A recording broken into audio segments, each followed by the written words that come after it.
বাবাকে হত্যার কঠিন প্রতিশোধ নিলেন খামেনি পুত্র। শেষ করে দিলেন নেতানিয়াহুর ভাই ইদ্দোকে। ইরানের ভয়াবহ ব্যালিস্টিক ক্ষেপণাস্ত্র হামলায় ইসরায়েলের প্রধানমন্ত্রী বেনিয়ামিন নেতানিয়াহুর ভাই ইদ্দো নেতানিয়াহু নিহত হয়েছেন। এছাড়া ইরানের অপ্রতিরোধ হামলায় ইসরায়েলের জাতীয় নিরাপত্তা মন্ত্রী ইতামার বেন গ্যাভিরের বাড়িতে আগুন লাগার খবর পাওয়া গেছে। নেতানিয়াহুর ভাই নিহত হওয়ার খবরটি জানিয়েছেন জাতিসংঘের সাবেক অস্ত্র পরিদর্শক স্কট রিটার।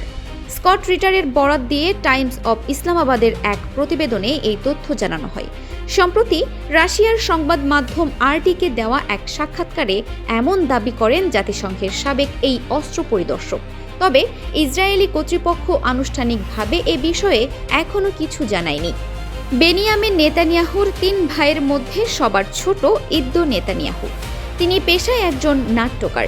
স্কট রিটের দাবি, ইসরায়েলের সিজারিয়ায় অবস্থিত নেতানিয়াহুর পারিবারিক বাড়িতে ইরানের হামলায় ইদ্দো মারা গেছেন।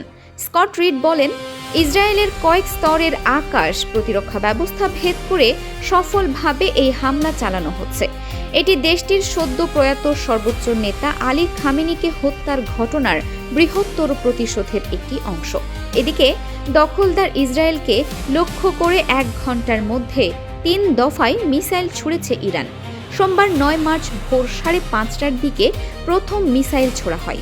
এরপর কয়েক মিনিটের ব্যবধানে আরও ২ দফা মিসাইল নিক্ষেপ করে তেহরান।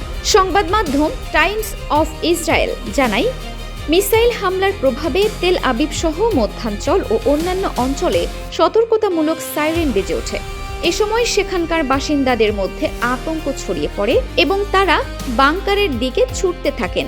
এরই মধ্যে এক নারী মিসাইলের ধ্বংসাবশেষে পড়ে আহত হয়েছেন বলে জানা গেছে। ইরানের নতুন সর্বোচ্চ নেতা হিসেবে আয়াতুল্লাহ মোস্তফা খামেনির নিয়োগের পরপরই সোমবার ইসরায়েল অভিমুখে বড় ধরনের ক্ষেপণাস্ত্র হামলা চালায় ইরান। অন্যদিকে ইরানের বিরুদ্ধে যুক্তরাষ্ট্র ও ইসরায়েলের চলমান হামলা খুব শিগগিরই শেষ হয়ে যাচ্ছে বলে জানিয়েছেন মার্কিন প্রেসিডেন্ট ডোনাল্ড ট্রাম্প।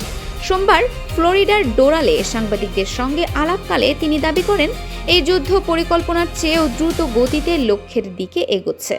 এদিকে গত রাতে পূর্ব তেহরানের একটি আবাসিক এলাকায় ভয়াবহ হামলা চালানো হয়েছে।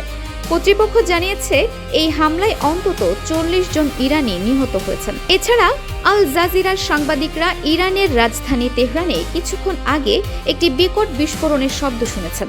তবে হামলার লক্ষ্যবস্তু ও ক্ষয়ক্ষতি সম্পর্কে বিস্তারিত এখনও জানা যায়নি।